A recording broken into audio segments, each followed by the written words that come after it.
శాసనసభ సమావేశాల్లోనే చర్చిద్దాం రండి అంటే పారిపోయిన ప్రభుత్వం.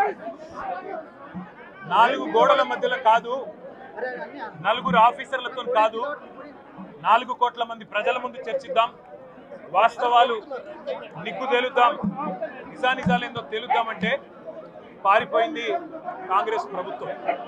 అట్లాగే మరి ముఖ్యమంత్రి గారు మీరు కూడా ఏసీబీ కేసు ఎదుర్కొంటున్నారు, నా మీద కూడా ఒక ఏసీబీ కేసు బనాయించిండ్రు.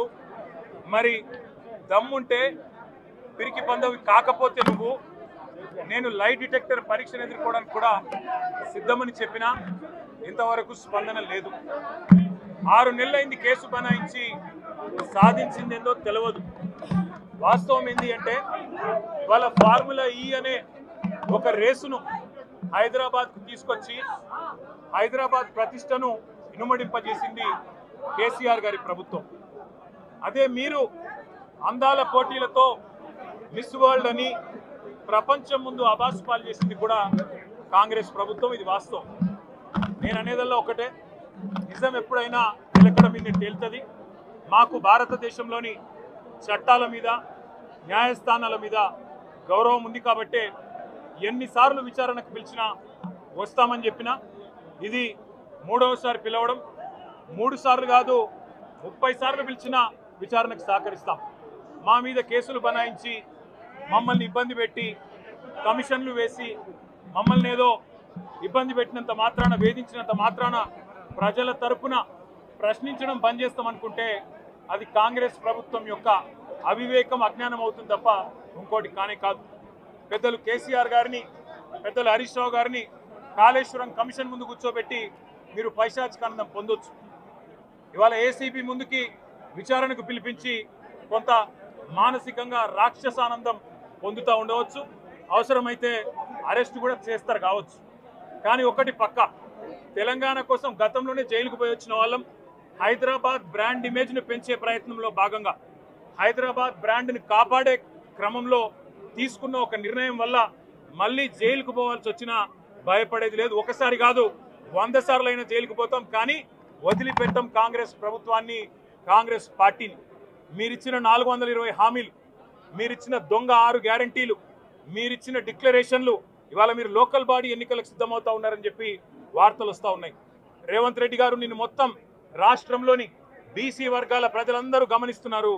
42% రిజర్వేషన్ ఇచ్చి 42% రిజర్వేషన్ ఇస్తాం అని కామారెడ్డి డిక్లరేషన్లో చెప్పి మోసం చేసి ఈరోజు స్థానిక సంస్థల ఎన్నికలకు మరి రిజర్వేషన్ ఇవ్వకుండానే పోతున్న వైనాన్ని కూడా బీసీలు గమనిస్తూ ఉన్నారు. రైతు బంధు పేరిట ఎలక్షన్ బంధుగా మార్చి ఎలక్షన్లు వచ్చినప్పుడు మాత్రమే రైతు బంధు వేస్తున్న విషయాన్ని రైతులు గమనిస్తున్నారు. నెలకు 2500 ఎగ్గొట్టిన విషయాన్ని ఈ రాష్ట్రంలోని మహిళలు గమనిస్తూ ఉన్నారు. 2 లక్షల ఉద్యోగాలని చెప్పి నువ్వు చేసిన మోసాన్ని ఈరోజు రాష్ట్రంలోని యువత గమనించింది. కాబట్టే నీ దగ్గర చెప్పుకోవడానికి సమాధానం లేదు, చెప్పుకునేందుకు ఏమీ లేదు. కాబట్టి ఏం చేయాలి నువ్వు? ఏదో ఒక డైవర్షన్ మీద, ఏదో ఒక రకంగా ఒక కమిషన్ అని, ఎంక్వైరీ అని, ఏదో జరిగిందని, ఇదిగో పులి అంటే అదిగో తోక అని, నువ్వేమో దున్నపోతు తినిందనగానే నీకు తయారుగా నీ జోడీదారు బీజేపీ రెడీగా ఉన్నాడు. నువ్వు దున్నపోతు తినిందనగానే వాడు దుడ్డని కట్టేయని వాడికి వస్తాడు. మీ ఇద్దరి దొంగ భాగవతం, మీ ఇద్దరి దొంగ నాటకాలు తెలంగాణ ప్రజలకు అర్థమైనాయి. మేము మాత్రం వాళ్ళ పెడితే గిడితే ఒక వ్యక్తినో 2 వ్యక్తులను జైల్లో పెడతాం, కానీ లక్షలాది మంది కేసీఆర్ సైనికులను టచ్ చేసే ధైర్యం నీకు లేదు. తెలంగాణ ప్రజలకు రక్షణ కవచంలాగా ఆనాడు ఉన్నది టీఆర్ఎస్ఏ, ఈరోజు ఉండేది బీఆర్ఎస్ఏ, రేపటికి కూడా స్వీయ రాజకీయ అస్తిత్వమే శ్రీరామ రక్ష అనే విధంగా ముందుకు పోతాం. నువ్వు ఒక్కసారి కాదు 100 సార్లు పిలిచినా వస్తా, 100 సార్లు నిజమే చెప్తా. నువ్వు లై డిటెక్టర్ పరీక్షకు నీకు దమ్ముంటే నువ్వు మగాడివైతే రా, రాష్ట్ర ప్రజలందరూ చూస్తుండగా లై డిటెక్టర్ కూడా రెడీ. నువ్వు ఒక కేసు కాదు ఇంకో 1000 కేసులు పెట్టినా మేము ప్రశ్నించడం బంద్ చేయం, కొట్లాడడం బంద్ చేయం, తెలంగాణ ప్రజల తరపున నిలదీయడం బంద్ చేయం. నువ్వు వేధింపులతో, కేసులతో ఏదో సాధిస్తాననుకుంటే నువ్వు సాధించేదేమీ లేదు. అన్నిటికీ తెగించే కొట్లాటకు ముందుకు వచ్చినాం, తప్పకుండా అన్ని ఎదుర్కొంటామని చెప్పి మీ అందరికి తెలియజేస్తూ థ్యాంక్ యూ. 4 గోడల మధ్య ఎందుకు, 4 కోట్ల ప్రజల ముందు శాసనసభ సమావేశాల్లోనే చర్చిద్దాం రండి అంటే పారిపోయిన ప్రభుత్వం. నాలుగు గోడల మధ్యలో కాదు, నలుగురు ఆఫీసర్లతో కాదు, 4 కోట్ల మంది ప్రజల ముందు చర్చిద్దాం, వాస్తవాలు నిగ్గు తేలుద్దాం, నిజానిజాలు ఏందో తేలుద్దామంటే పారిపోయింది కాంగ్రెస్ ప్రభుత్వం. అట్లాగే మరి ముఖ్యమంత్రి గారు మీరు కూడా ఏసీబీ కేసు ఎదుర్కొంటున్నారు, నా మీద కూడా ఒక ఏసీబీ కేసు బనాయించిండ్రు. మరి దమ్ముంటే పిరికి పందవి కాకపోతే నువ్వు నేను లై డిటెక్టర్ పరీక్షను ఎదుర్కోవడానికి కూడా సిద్ధమని చెప్పినా ఇంతవరకు స్పందన లేదు. 6 నెలలైంది కేసు బనాయించి, సాధించిందేందో తెలియదు. వాస్తవం ఏంటి అంటే వాళ్ళ ఫార్ములా ఈ అనే ఒక రేసును హైదరాబాద్కు తీసుకొచ్చి హైదరాబాద్ ప్రతిష్టను ఇనుమడింపజేసింది కేసీఆర్ గారి ప్రభుత్వం. అదే మీరు అందాల పోటీలతో మిస్ వరల్డ్ అని ప్రపంచం ముందు అబాస్పాలు చేసింది కూడా కాంగ్రెస్ ప్రభుత్వం. ఇది వాస్తవం. నేను అనేదల్లా ఒకటే, నిజం ఎప్పుడైనా నిలకడ మీద తేలుతుంది.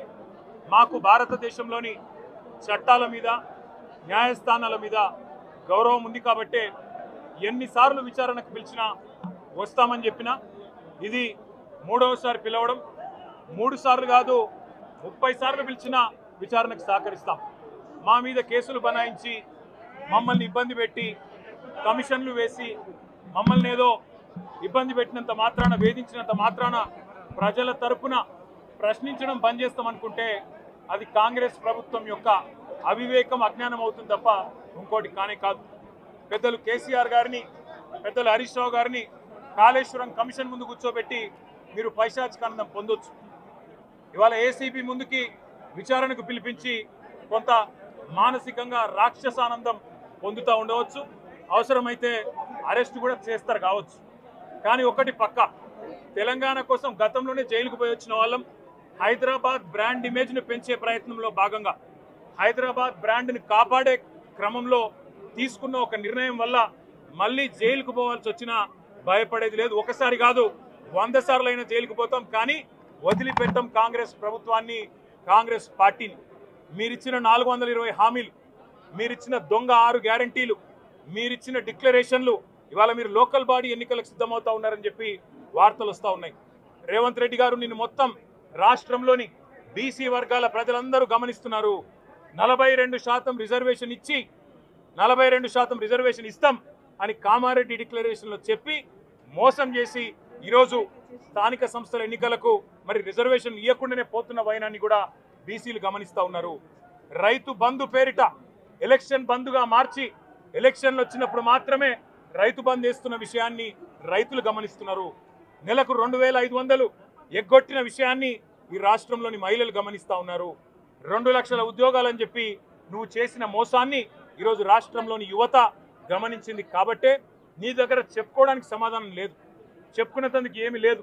కాబట్టి ఏం చేయాలి, నువ్వు ఏదో ఒక డైవర్షన్ మీద, ఏదో ఒక రకంగా ఒక కమిషన్ అని, ఎంక్వైరీ అని, ఏదో జరిగిందని, ఇదిగో పులి అంటే అదిగో తోక అని, నువ్వేమో దున్నపోతు తినిందనగానే నీకు తయారుగా నీ జోడీదారు బీజేపీ రెడీగా ఉన్నాడు. నువ్వు దున్నపోతు తినిందనగానే వాడు దుడ్డని కట్టేయని వాడికి వస్తాడు. మీ ఇద్దరి దొంగ భాగవతం, మీ ఇద్దరి దొంగ నాటకాలు తెలంగాణ ప్రజలకు అర్థమైనాయి.